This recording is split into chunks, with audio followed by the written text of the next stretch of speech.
Сега, къде е Миленка? Нашата адреналинка. Е там. Помогни нам, чета. Всяка кола ще получи по един такъв подарък. Искам да ги разопаковате.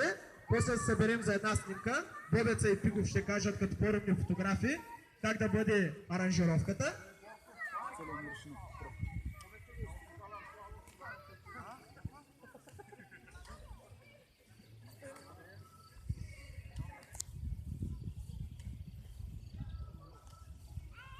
Милчо, не взимай пари от хората, направил си ги за подарък.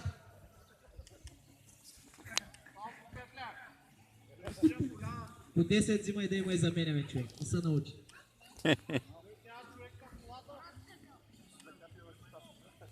Искам да смяташ като чунчаджия. 6 по 6, 96. Едно кибрид, 100 лева. У нас бавната остая, тя ни заслужава.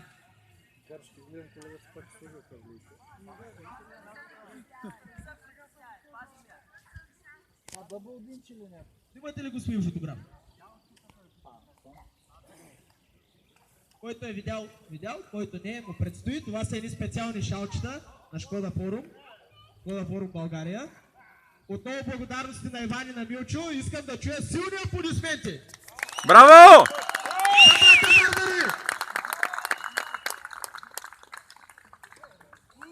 Айде, Милчо, стига им взима парите, човек. Казах ми, че са за подарък.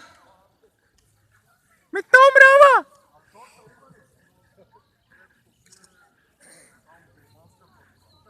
Може ли на моята да оставите едно шалче? На бавната ли? На най-бавната. За мен, нали, има специално шалче. Продава се. Бавно шалче.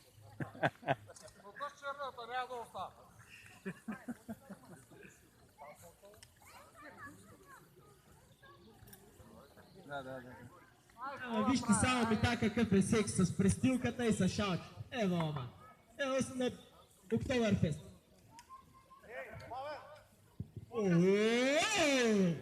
Гледай как е полирана залепна за стъклото, човек.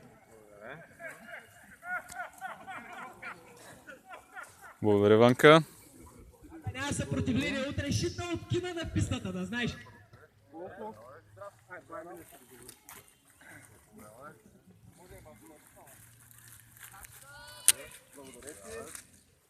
Я покажи да видя, да снимам.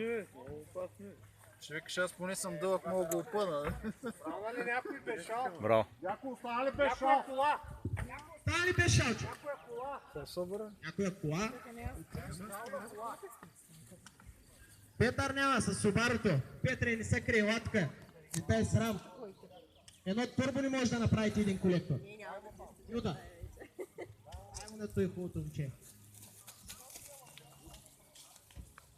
И тук и той няма на пасата. И той Ще го хванеш и моето да го разпънем на капак. Кой искаш да го правиш? Е така на предния капак. Сега, колеги, всички си получиха изненадата. На бай Миле Шивача и на Иван Лафория Роха. Сега ще моля всички да си направим обща снимка с шалчетата, да ги дигнем горе, все едно сме на футболен матч, но всички трябва да дойдат. Фотографа каза, Пигов каза, точно тук и да гледаме как са изток, запад, север, юг. Към Да гледаме към дърветата, добре. Виж как хубаво се ориентира. Аз ще отида да си взема шалчето от бавната кола. Аре, Дончо, идвай тук за снимка, за шалчета. Как завалям? Той е оцело.